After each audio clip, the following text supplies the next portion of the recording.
Ukiwa unasoma Biblia, kwanza lazima uelewe kwamba Biblia imeandikwa miaka mingi sana iliyopita. Lakini pia Biblia imeandikwa katika namna tofauti tofauti sana.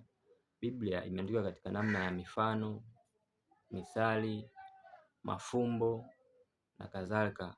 Kwa hiyo unaposoma Biblia lazima kuna vitu vya msingi uvizingatie, hasa muktadha halisi wa hicho kitabu au wa hilo andiko unalolisoma. Hiki ni kitu cha msingi sana cha kuzingatia katika namna ya kusoma maandiko. Lazima kwanza uelewe ni nani aloandika huo ujumbe, alikuwa anawaandikia kina nani na kwa nini aandike hivyo. Baada ya hapo sasa ndipo uangalie kwa Mkristo wa leo unajifunza nini katika hilo andiko au katika hicho kitabu. Ukizingatia hii itakusaidia sana kutoka na maana tofauti ambayo ilikuwa imeandikwa katika hicho kitabu husika unachokisoma. Kwa hiyo nikusisitize leo kwamba ukiwa unasoma maandiko zingatia sana hiki ninachokwambia, ya kwamba muktadha ni kitu cha muhimu sana katika namna ya kusoma maandiko.